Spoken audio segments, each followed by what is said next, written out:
Good evening, I'm Melissa Idris. And I'm Sharad Kuttan. Welcome to Consider This, the show where we want you to consider and then reconsider what you know of the news of the day. There is so much on our radar today, so much to talk about, but so little time. Of course, the main news that we will be discussing on the show today is the announcement to ease the MCO for businesses. However, an important piece of news that we also would like to note on the show is that today over 300 immigration department officers had carried out a massive raid on undocumented migrants at India, which is under the enhanced MCO. And this is after assurances by Putrajaya that it would not take action against those in the 3 buildings without papers. Now, I wonder what's changed from the point where they said that no action would be taken and they wanted undocumented workers to come in to get tested, and now this. What do you think, Sharad? Well, Melissa, apart from the ethics of all this, the public policy considerations, when you have a U-turn in terms of what you say, and you mentioned the reassurance, and then you do quite the opposite. So it doesn't build trust, and you need trust for cooperation. The other thing, of course, is, again, we have this problem of where are you going to put all these people that you've arrested? Are you going to house them in our already overcrowded prisons? Are you going to put them in the special MCO prisons or facilities for migrant workers? And will those then become a problem in terms of social distancing and a potential cluster if the infection gets there? Huge amount of problems.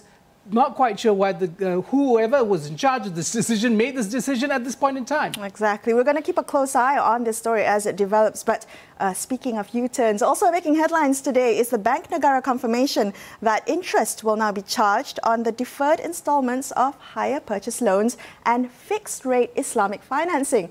Now, to many, this runs contrary to the FAQ that Bank Negara released on the 30th of March, in which it stated that the 6-month installment deferment will not incur interest charges.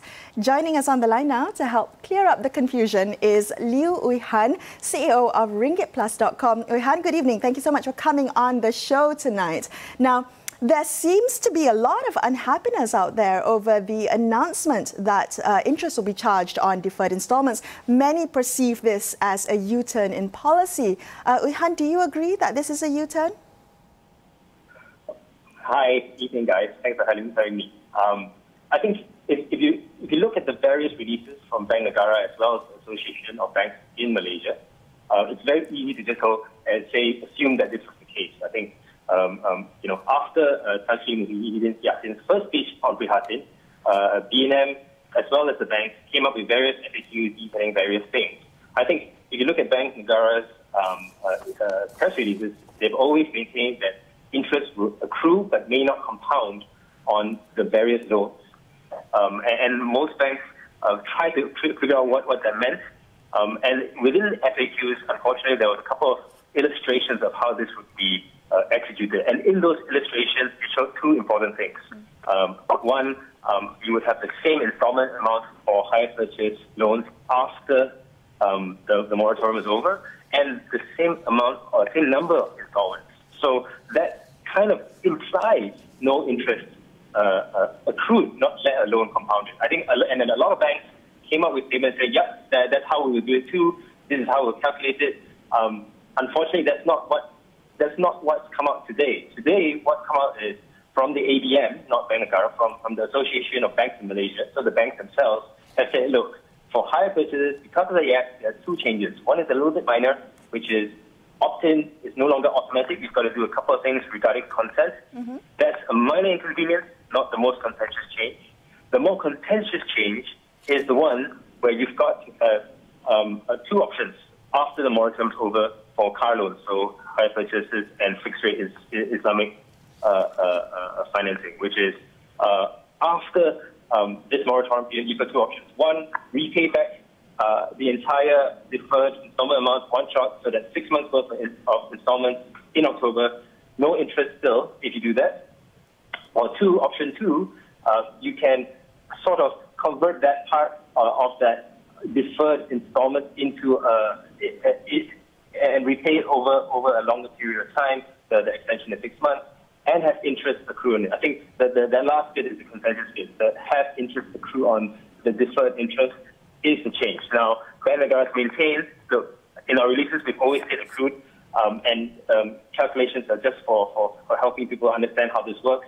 It's really the banks that have to say, look, like, this is how we're going to treat it. I may not treat it by Bank A, I'm Bank B, I'll treat it this way. Right. And that's been a clear change from what they've got on their websites today. They haven't quite changed it to respond to the AVM's options yet.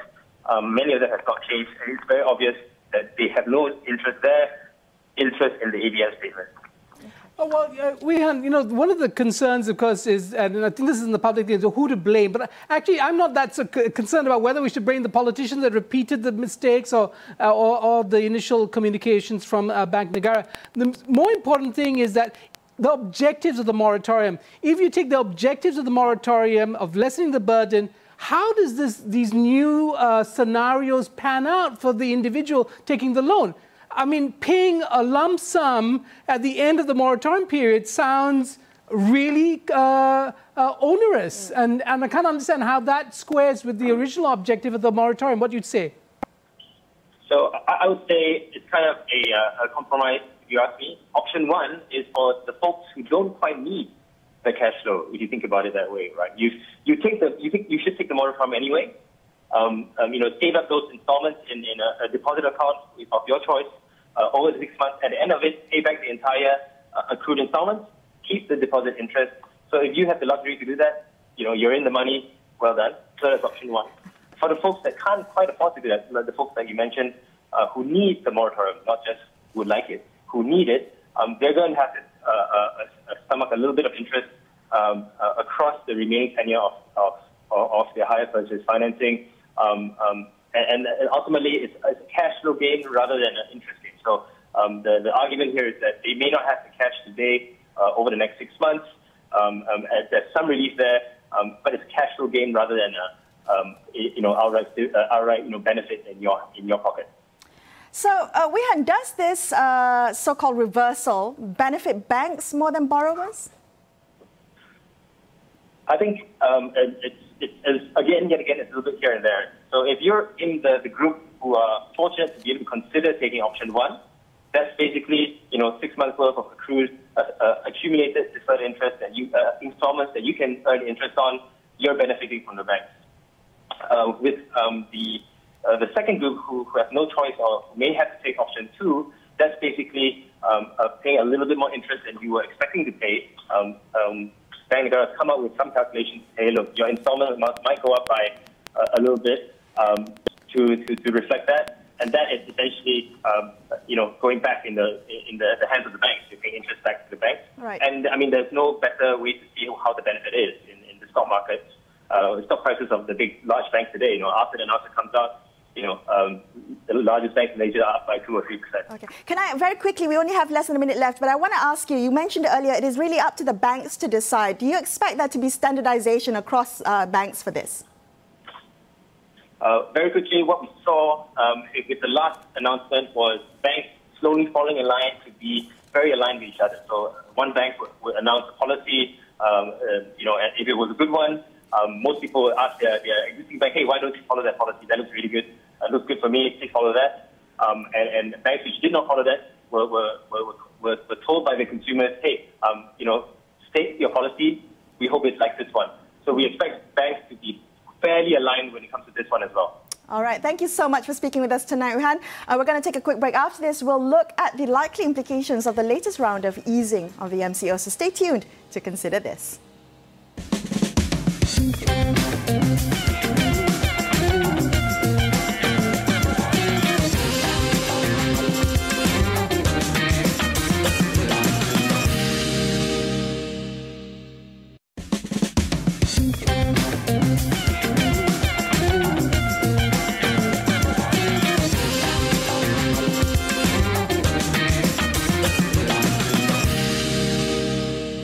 Hello, if you've just joined us, you're watching Consider This. I'm Melissa Idris, with me, Sharad Kuttan. Earlier today, Prime Minister Tan Sri Muhyiddin Yassin announced that most business activities will be allowed to resume on Monday in what he now calls the conditional MCO. Citing a 63 billion ringgit loss under the MCO already, Muhyiddin claims the decision to loosen the MCO was made to stop the economy from losing another 2.4 billion ringgit for every day the MCO continues. Joining us on the line now to discuss the implications of this announcement is Tan Sri Dr. Kamal Salih, Chairman of the Malaysian Institute of Economic Research, or MIER.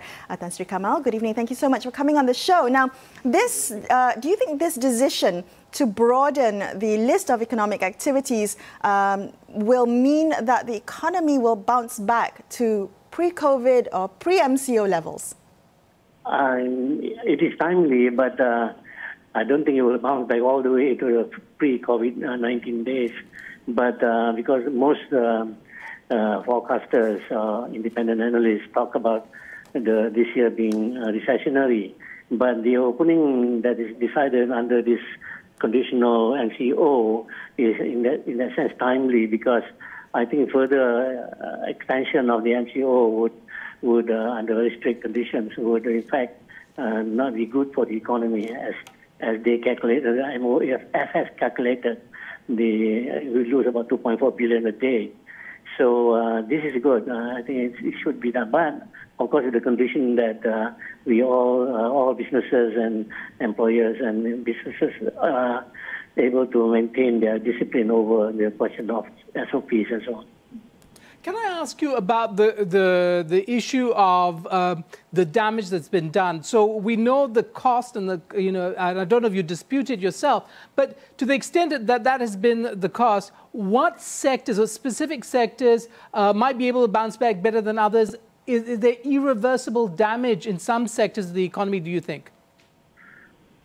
I don't think it's really irreversible, but there has to be adjustments, of course, because we are talking about a new set of conditions or a new normal where there will always be the virus around, and we have to continue to be careful. But the opening is important, for opening of the economy is important, because we ourselves in MIR had forecasted for March 28th that the damage, if we continue that lockdown, is about 98 billion altogether from our total income. So this is what the MOF has come out with, is therefore quite close to what we anticipated. And we always said that we must be, we should try to find the right timing to reopen the economy. And this is what I think the government has done. Tan Sri, can I ask you to zoom out and look at the big picture? I'm wondering, to the best of your knowledge, does this government have an economic roadmap for the post-crisis impact? I think the Prime Minister this morning did outline about 5 strategies, including to increase the resiliency, and finally the 5th one was to restructure the economy. I think the government has, I think, a good sense of what needs to be done. I know he has got advisors, and I think in our own projection, the economy should be coming back by the 3rd quarter, and not necessarily to the same level, but at least a recovery that could set the stage for a big leap in 2021, which we anticipate will be a high, will recover back and in fact go beyond the 2019 level. Tan Sri, to what extent, considering the way Malaysia is positioned within the global economy, our location in supply chains and such, that national governments have a real effect on the fate of our national economy, considering it's so globalized? Can these plans actually make sense on the ground for businesses and the national economy? Yeah, I think there's of course this COVID-19 and the recession, and in terms of the world growth of trade and investment, there will be adjustment. There will be, of course, winners and losers. And I think some of the advanced thinking that we ourselves have, we think that we have the means, if we make the right decision, to enjoy the adjustments that globally that is going to take place. Already there is announcement of some relocation from China and by some of the big players to other locations, maybe not necessarily all the way back to the United States, for instance. But Japan has already set up about $2 billion worth of incentives or support to bring back some of the Japanese corporations in China. And most likely, some of that will flow out as investments in this part of the world. And Malaysia is well positioned because of our infrastructure and so on. But there should be more adjustment, more addition to our infrastructure. And that's where quite a lot of the future investment from end of this year should be towards continuing, of course, our big items like the ECRL and so on. But there will have to be more of those that would allow us to exploit the reviving global supply chain and logistics and so on. Our position, our geographical position is quite strategic because we are part in the center of ASEAN, for instance. Well, you give a fairly optimistic, or you seem to suggest there's light at the end of the tunnel. Perhaps we could be the winners rather than the losers in this game. But tell us, with regard to the capacity of the state to actually fund some of these big infrastructure projects, with the falling price of crude, the question of revenues diminishing as a result of the MCO and such, do we have the capacity? Does the state have the capacity to make those investments you talk about? No, the state. Basically, the government doesn't have enough fiscal space to initiate things on its own, but by providing incentives and encouragement and proper licensing and so on, approvals in a timely manner, we can catch some of those foreign investments coming in. In IRREVERSIBLE also have been collecting, accumulating quite a lot of intelligence in respect of new projects that want to come into Malaysia. But given the current problem, they are all standing by. So should the thing turn around, towards the end of the year, I think we are well positioned if the government is accommodating to accept these new investments, especially in infrastructure. All right, thank you so much, Tan Sri Kamal, for speaking with us this evening. Now we're going to take another quick break, but after this we'll hear from Think City about the new ways we'll be using public spaces post-MCO. Stay tuned.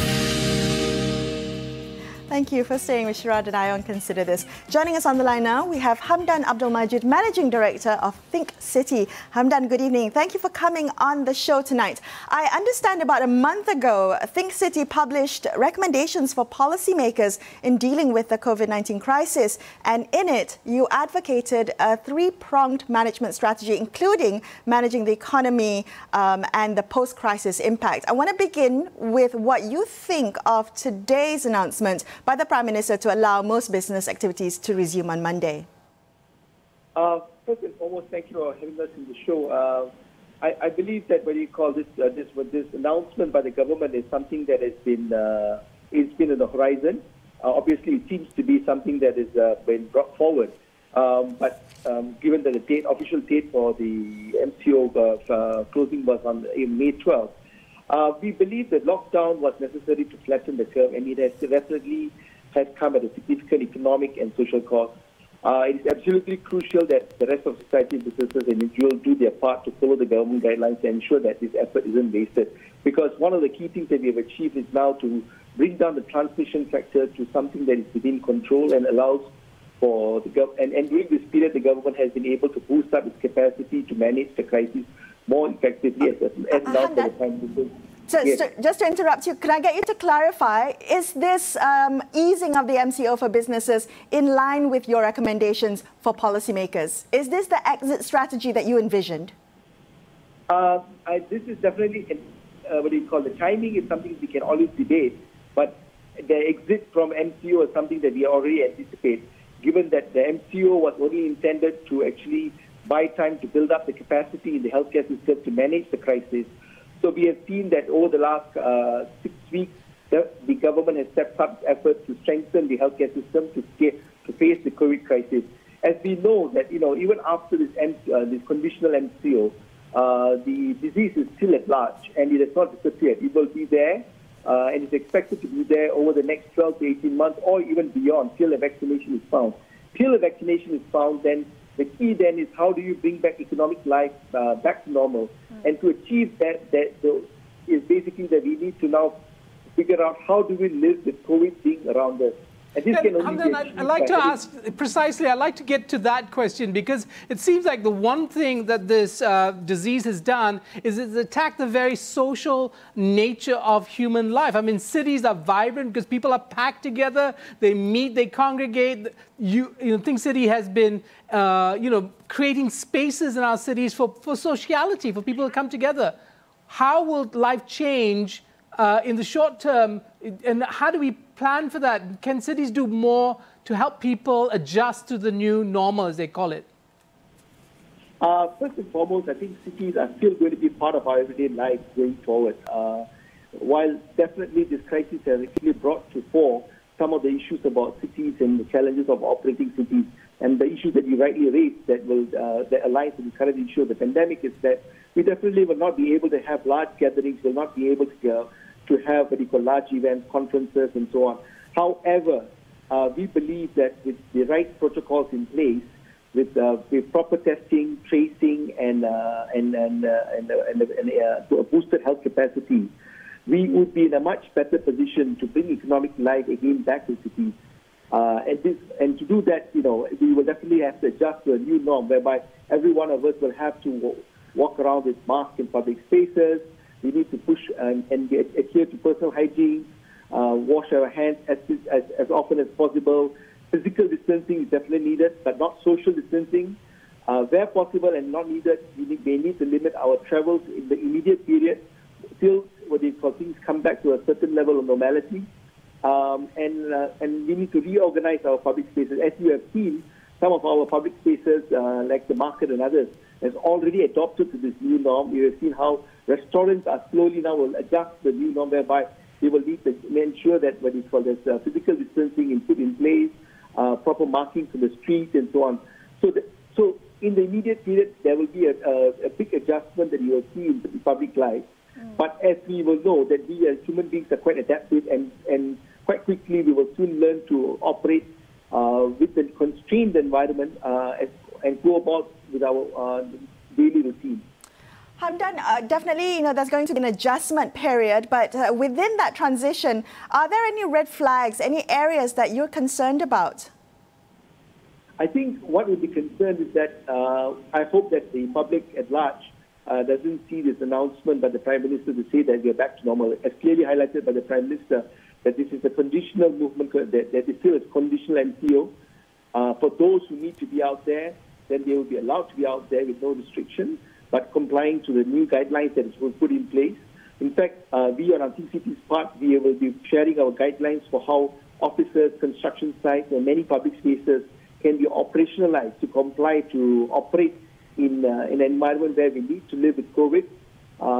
And we see that more and more in terms of building the capacity of the system to manage public health is needed to ensure that there's a high level of compliance, so that you will not see any new clusters emerge and so on.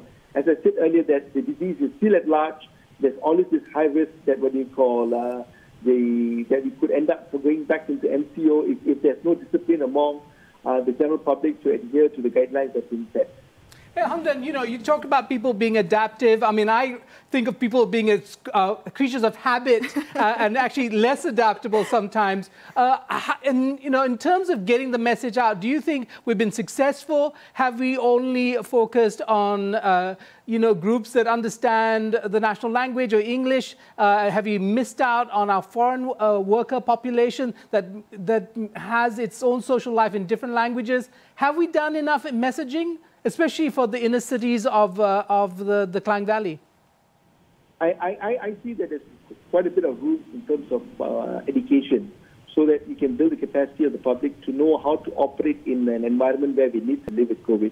And this also needs to include those who are vulnerable, the migrants, and so on, who may not necessarily be fluent in the language that we speak. We need to ensure that it's reached out to the vernacular languages and so on. In fact, we may need even to have demonstration of how to ensure that these guidelines are implemented effectively. So there is quite a bit of ramping up of capacity to manage this, what I would call bringing back the economy online, whereby that everyone now needs to learn to live with this new norm, whereby, and ensure that there's a high level of compliance. Now, some industries have already started in terms of adjusting to this, given that the government has been slowly bringing the economy back over the last couple of weeks. Where you see some of the factories have been operating, some construction sites have also started operating. So I believe there's quite a bit of lesson that's been learned.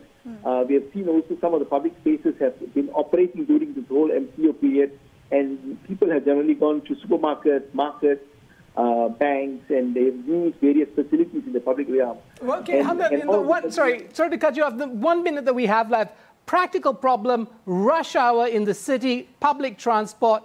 How do you solve that problem? I think people will have to start adjusting and start working in different timing hours. They will probably need to work alternate days from home. I think we may need to also consider, as I said, for a quite extended period, we need to live with the fact that things won't be what it was pre-March. Whether we need to accept the fact that life has changed dramatically and will be there like that way for quite an extended period, and that includes how we work and how we go about doing our everyday affairs and so on. And we may even need to consider that at a certain point in time in the future that we may be given the authority to go out and so on. So because managing public is a very challenging thing, and I believe that we're going to learn quite a bit as we open up. I hope that as we open up, there will be discipline among society to ensure that we comply to the requirements, so that government can manage this transition in a smooth manner, and hopefully that it doesn't give rise for the emergence of any new clusters.